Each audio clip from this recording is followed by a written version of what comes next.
The lasagna was still in the oven when Deborah Lynn Casto didn't come home. On the evening of March 11th, 1993, in the mill town of Calder Creek, North Carolina, population 4,100. A Thursday had arrived like every other Thursday before it, cold and ordinary. The kind of evening where porch lights blinked on up and down Willow Branch Road, one by one, as families came in from work and school, and the day closed itself around them. At 6:14 p.m., Deborah's neighbor and closest friend, Anita Prudhomme, had watched through her kitchen window as Deborah's white Dodge Caravan pulled into the driveway next door. She saw Deborah get out with a grocery bag in each arm and push through the side door into the house. She waved, though Deborah didn't see her. She went back to her own dinner. At 8:47 p.m., Anita's phone rang. It was Deborah's husband, Gary, calling from the hospital in Raleigh, where he worked a late shift in facilities management. He'd been trying to reach Deborah since 7. She wasn't answering. The lasagna, investigators would note in the original case file, had burned through the bottom of the pan by the time Gary came home. What happened between those two phone calls, between Anita's wave through the window and that burned pan on the kitchen counter, would haunt Calder Creek for the next 31 years. But before we get to how it ended, you have to understand who Deborah Casto was. Because to understand what was lost, you have to understand why her name has never, not once, in 3 decades, stopped meaning something to the people who knew her. Calder Creek sat in the foothills of the Piedmont, the kind of North Carolina town that felt permanent, the kind of place that had been exactly what it was for generations, where the textile mill had employed 3 or 4 families deep on every street, where people knew one another's grandparents as well as they knew one another. By 1993, the mill had been running for 60 years. The downtown had a pharmacy that still had a lunch counter, a hardware store that had been in the same family since 1948, and a Hardee's that served as the de facto town hall on Saturday mornings. The high school football team was the center of the social calendar, and when something happened to one person in Calder Creek, something happened to all of them. That was the world Deborah had grown up in and chosen to stay in, because she was the kind of person who understood the value of the things she already had. She was 34 years old in the spring of 1993. She had worked as an emergency room nurse at Calder Regional Medical Center for 9 years, the kind of nurse the other nurses went to when they needed steadiness. Because Deborah had that quality in abundance. Her colleagues would say later that in a room full of panic, Deborah was the fixed point. She had 2 children, Marcus, who was 7, and Lily, who had just turned 5 and had recently lost her first tooth and told anyone who would listen about it. Deborah coached Lily's Pee-wee soccer team on Saturday mornings, and she had a habit of keeping a thermos of hot chocolate in the car for the kids on cold practice days, which was how nearly every child on that team remembered her, the one who showed up with something warm. She and Gary had been married 12 years. Their house on Willow Branch Road was a modest rancher with a front porch that she had painted herself the summer before, a deep barn red, because she wanted it to feel welcoming. She was 34 years old. She had 2 children who needed her to come home. She didn't come home. The Dodge Caravan was found the following morning, March 12th, parked off a service road behind the old Calder Creek water treatment facility on the eastern edge of town, a location that made no sense for any errand Deborah would have run that evening. The grocery bags she had been carrying were gone. Her purse was on the floor of the passenger seat. Her pager was clipped to the visor above the driver's side window. It had received 3 messages from the hospital since the night before. None of them had been acknowledged. She was found later that same morning in a wooded area behind the facility. She was 34 years old. She was a mother. She was gone. By noon, the Calder Creek Police Department had secured the scene and called in the Calder County Sheriff's Office. Lead investigator on the case was Detective Raymond Cook, a 12-year veteran who had worked homicide cases in Charlotte before transferring back to his home county. Cook was thorough and careful, and he understood from the first hour that this case had the particular weight of a crime committed by someone who knew the victim. The caravan's location wasn't random. The service road behind the water treatment facility was not a route any stranger to Calder Creek would have chosen. Someone knew that road. Cook made a note of it. He made a lot of notes in those first weeks. In the immediate days after Deborah's death, two names emerged as persons of interest. The first was a man who had been seen arguing with someone matching Deborah's description near the parking lot of the Calder Regional ER 2 weeks prior. A man with a history of erratic behavior whom hospital security had removed from the premises on a separate occasion. Cook ran him down. He drove to the man's address in person. He spoke to neighbors, to the man's employer, to a woman the man had been seeing. He had a documented alibi for the evening of March 11th, and no known connection to Deborah beyond the parking lot incident. He was eliminated within 10 days. The second name came from a tip to the department's anonymous line, someone suggesting investigators look more closely at a person in Deborah's personal life, someone the caller described as too interested in her. The tip line note was thin, no specific incident cited, no elaborating detail, just those 2 words and a direction. Cook followed it anyway. He identified the individual in question through a process of quiet inquiry among Deborah's colleagues and neighbors, asking, carefully and without telegraphing what he was looking for, whether anyone had noticed unusual behavior around Deborah in the months before her death. 2 people mentioned the same man independently. He was in his early 40s. He lived 4 streets from Willow Branch Road. He was known to most of Calder Creek as a steady, church-going, well-liked figure, a deacon at First Baptist, a volunteer at the Youth Football League, a man whose family had been in Calder Creek for 3 generations. He had attended Deborah's memorial service and sat in the second row and wept. Cook interviewed him on a Thursday afternoon, 3 weeks after Deborah's death, in the conference room at the Calder County Sheriff's Office. The interview lasted 1 hour and 14 minutes. The man was cooperative and composed, and his account of the evening of March 11th was plausible. Cook noted the interview in the file, flagged it with a question mark, and moved on. He would return to that question mark many times in the years that followed. What Cook could not get past was the answering machine. When Gary arrived home on the night of March 11th, there were 2 messages waiting, one from the hospital and one from a number that, when investigators traced it, turned out to be a payphone outside the Hardys on Main Street, 3 blocks from the Casto home.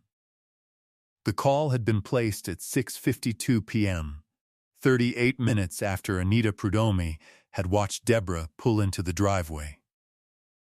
The message was a brief silence, approximately 4 seconds. Not a hang-up, investigators noted in the case file, but a held silence, the kind that suggested someone had listened for a moment before setting the phone down. Cook requested the Hardys' surveillance footage. The tape for that Thursday had already been recorded over in the normal course of the restaurant's rotation. He wrote that down, too, in the careful, deliberate way he had of writing down everything that didn't add up, so there would be a record of what wasn't answered, even when he couldn't yet say why it mattered. Meanwhile, Gary Casto was doing what men in his position do when the world has removed its floor from beneath them. He was a reserved man by nature, the kind who expressed things through action rather than words, and so he organized. He created a foundation in Deborah's name within 6 weeks of her death, primarily to fund memorial scholarships for nursing students at the community college in nearby Henderson. He sent letters. He made calls. He raised money at church socials and bake sales, and a 5K run that Anita Prudhomme organized in the fall of 1993, and that the whole town showed up for. He drove Marcus and Lily to school every morning and picked them up every afternoon, and he sat with them at dinner in front of Deborah's photograph on the kitchen table, and he answered every question they asked him as honestly as he could. Which was not always very honestly, because there were things he didn't know and things he couldn't say. And that gap was its own particular kind of grief. He never, in the 31 years that followed, stopped calling Raymond Cook to ask if there was anything new. Cook always took the call. Sometimes there was nothing new to say. He took the call anyway. By 1998, 5 years had passed. Marcus had started middle school. Lily, who had been 5 years old the night her mother didn't come home, was now in 3rd grade and had reached the age where she was beginning to understand the shape of what was missing. She had started asking Gary questions he did not have answers for, and Gary had taken to keeping a framed photograph of Deborah on the kitchen table, not on the mantel, not somewhere formal, but at the table where they ate breakfast and dinner and did homework. So she was always present, so the children would know her face as well as they knew anyone they had actually met. Records from that period show that Detective Cook submitted a formal request to the Calder County Sheriff's Office in the fall of 1998 to reopen an active investigation file and assign new resources to the Casto case. The request was denied on the grounds of caseload and insufficient new evidence. Cook wrote a memo documenting his reasoning for the request. The memo went into the file.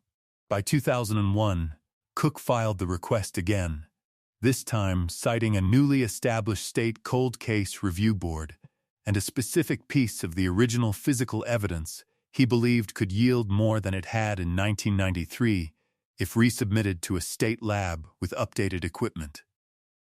The request was denied a second time.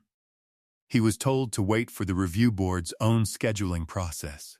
The review board did not reach the Casto case that cycle. By 2005, 12 years after Deborah's death, the deacon from First Baptist who had sat in the second row of her memorial service had been elected to serve on the Calder Creek Town Council. He appeared at community events and ribbon-cutting ceremonies and the annual Heritage Day Parade on the second Saturday of October. He gave speeches about small-town values and the importance of looking out for one another. His name appeared in the Calder Creek Courier 4 or 5 times a year for one civic reason or another. He had a daughter who played soccer at the high school. He coached her team some Saturdays at the same fields where Deborah had stood with her thermos of hot chocolate 11 years before. Raymond Cook, who had begun counting down to retirement, kept the copy of his original interview notes flagged with a question mark in a folder in his desk drawer. He brought it out and read it sometimes without knowing exactly what he was looking for. He was not done looking. By 2009, 16 years after March 11th, the barn red front porch on Willow Branch Road had been repainted twice, always the same color, because Gary could not bring himself to change it. He had been offered other jobs in other towns over the years, and he had turned them all down because he could not imagine leaving the place where Deborah had built their life. Marcus was in college. Lily was finishing high school and had told her father, quietly and seriously, over dinner one evening, that she wanted to study nursing. Gary said he thought Deborah would have liked that very much. He said it without crying, which was not because he didn't feel it. He had gotten very good over the years at feeling things without showing them, because someone had to be steady, and he was the one who had to be. By 2012, nearly 20 years had passed. The 5K run that Anita Prudhomme had organized in 1993 had become an annual event, and it raised money still for the nursing scholarships that bore Deborah's name, and there were years when the turnout was 200 people, and years when it was 40, and Anita ran it either way. The house next door, Anita's house, where she had waved through the kitchen window on March 11th, had been sold when Anita moved to be closer to her own grandchildren. The new owners were young and knew nothing about what had happened next door in 1993. The porch light above Anita's old kitchen window was a different fixture now, replaced at some point in the years between. But the road was the same road. The driveway was the same driveway. And every March, Gary Casto still called Raymond Cook, and Cook still picked up. Every case on this channel represents weeks of work, digging through records, cross-referencing files, piecing together lives that deserved more than what happened to them. If that kind of work matters to you, take a second to like this video and subscribe. Drop a comment telling us where in the world you're watching from. It means more than you know. Now, let's get back to Deborah. The case had been cold for 29 years when Detective Cook retired in his late 60s, with 2 grandchildren and a vegetable garden he'd been meaning to get to for 3 summers. Received a phone call from an investigator at the North Carolina State Bureau of Investigation he had never spoken to before. Her name was Special Agent Dana Farrelly, and she was calling because the spy had recently completed a review of unresolved homicide cases in Calder County as part of a statewide cold case initiative funded by the legislature in 2020. Deborah Casto's file was one of 47 selected for renewed attention. What Farrelly had in front of her when she called Cook was a biological sample that had been recovered from the scene in 1993 and preserved in the State Evidence Archive, a sample that the technology of 1993 had not been equipped to fully analyze, but that 30 years of scientific progress had made newly useful. The process Farrelly's team used is called investigative genetic genealogy. It works by uploading a crime scene DNA profile to public ancestry databases, the same websites where ordinary people discover their great-grandparents' birthplaces, and using partial matches from living relatives to trace a family tree backward and forward until the unknown contributor can be identified. Farrelly's team began the process in January of 2022. She called Cook in March of that year because she wanted the original investigator on the phone before she went further, because she had narrowed to a name, and she wanted someone who had been in that room in 1993 to hear it with her. Cook was quiet for a long moment when she said the name. Then he said, "I interviewed him." Farrelly said, "I know. I've read everything you wrote about him." The man the DNA pointed to was 63 years old. He was still living in Calder Creek. He was still known in the community the way he had always been known.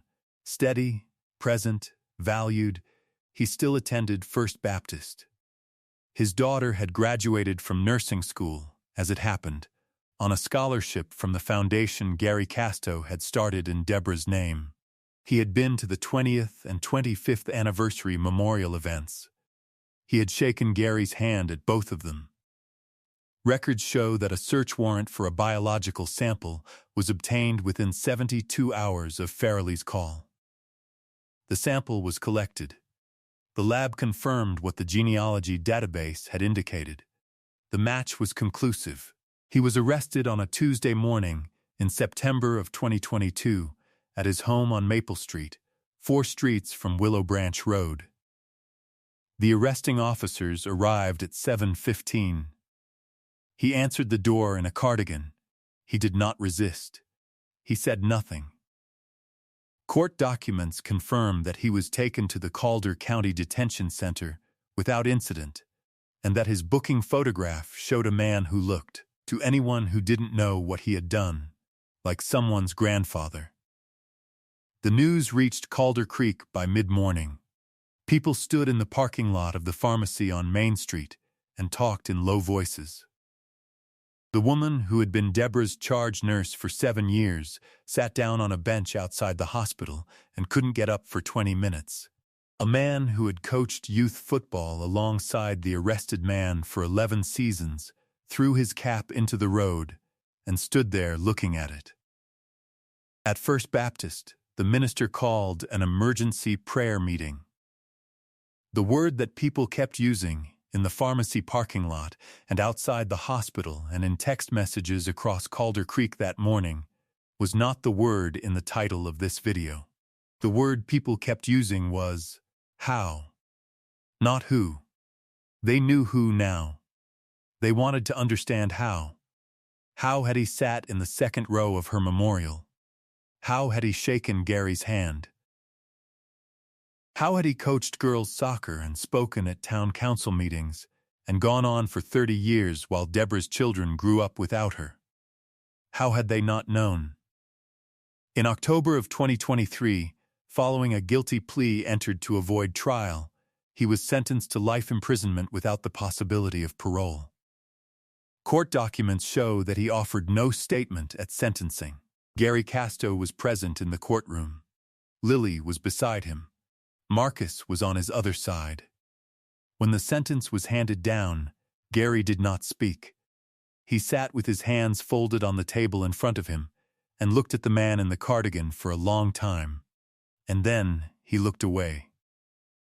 Deborah Lynn Casto was 34 years old when she was taken from her family. She had red barn paint on her hands the summer before she died, from repainting a porch that she wanted to feel welcoming. She kept hot chocolate in her car for children who were cold on Saturday mornings. She was the fixed point in a room full of panic. She was a mother of 2 children who needed her to come home. And she never did. And the man who knew what he had done sat 4 streets away and shook her husband's hand at the memorial. For 30 years. There is something that happens when a sentence is finally handed down in a case like this. Something that is not quite relief and not quite peace, but occupies the same space that those things are supposed to occupy. Gary said afterward, outside the courthouse, that he thought about the lasagna burning in the oven. He thought about it a lot. He said Deborah would have laughed at that, at the idea that the thing he kept coming back to, after everything, was a pan of burned lasagna. She would have said, "Gary, that is exactly the wrong thing to be thinking about." And then she would have made him laugh too. That was who she was. That is who she remains. What does it say about a community when the person responsible for something like this can remain inside it for 30 years without a single person knowing? Was the original investigation's failure to hold on to Cook's instincts about that early interview a mistake? Or was it something the evidence simply couldn't support at the time? And how many families across this country are sitting in courthouses right now, or still waiting to sit in one, because a sample in an archive hasn't met the right technology yet? Justice found Deborah Lynn Casto after 31 years. Her family never stopped waiting for it. If you believe that kind of patience and that kind of love deserves to be witnessed, subscribe so you never miss the next case. More are waiting in the description below. Thank you for being here.